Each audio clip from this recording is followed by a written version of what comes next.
He's been at the president's side since he was simply candidate Trump. On Friday, it emerged Jared Kushner was a person of interest in the FBI inquiry into Russian links, not suspected of a crime. This puts the Russia investigation inside the Oval Office.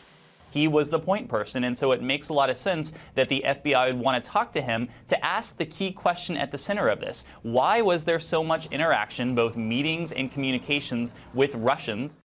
Last year, Kushner met once with the Russian ambassador and a leading banker. The meeting was never declared by the transition team, only confirmed after media reports back in March. You're acting as though there's something nefarious about doing what he was actually tasked to do.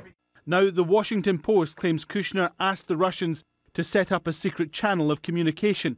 It's claimed that would allow them to discuss developments in Russia, but using Russian facilities would also protect them from US government screening. Awfully hard for the president to say, I barely know the guy. Kushner did not declare his meeting with the Russians on his security clearance form. A mistake, says his lawyer, but making a false declaration is a crime. His lawyer says he will work with investigators. Alan Fisher, Al Jazeera, Washington. Egypt's Air Force says it's carried out airstrikes in neighbouring Libya in response to Friday's attack on a group of Christians in Egypt. ISIL has claimed responsibility for the attack, which killed at least 29 people. Victoria Gatenby reports.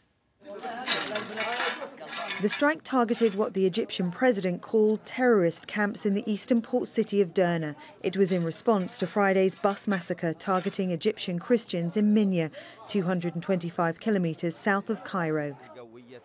President Abdel Fattah el-Sisi has warned that states who sponsor what he calls terrorism will be punished, and that Egypt will not hesitate to carry out more airstrikes. What you have seen today will not be left without a response. The training camps for these elements, as I speak to you, are being bombarded with a massive strike. Egypt will never hesitate to strike the terrorist camps anywhere. Christians make up 10% of the population in Egypt. Attacks targeting them have increased over the last 6 months. What more are we going to see from Sisi? What more is he going to do? Enough is enough.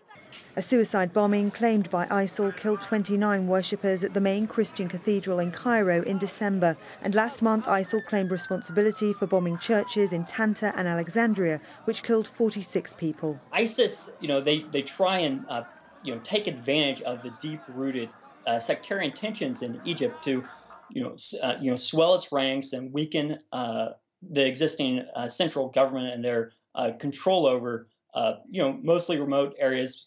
In this situation, in Upper Egypt and Minya government, where there have been historic tensions. Some Egyptians, though, question Sisi's strategy of carrying out airstrikes in Libya. Sisi has no right to hit Libya, and if he knew that this was an area of danger for Egypt, why hasn't he protected all the border, the Egyptian-Libyan border? And how could he, within 6 hours, have figured out who committed the crimes and where they are from, and went out to kill them?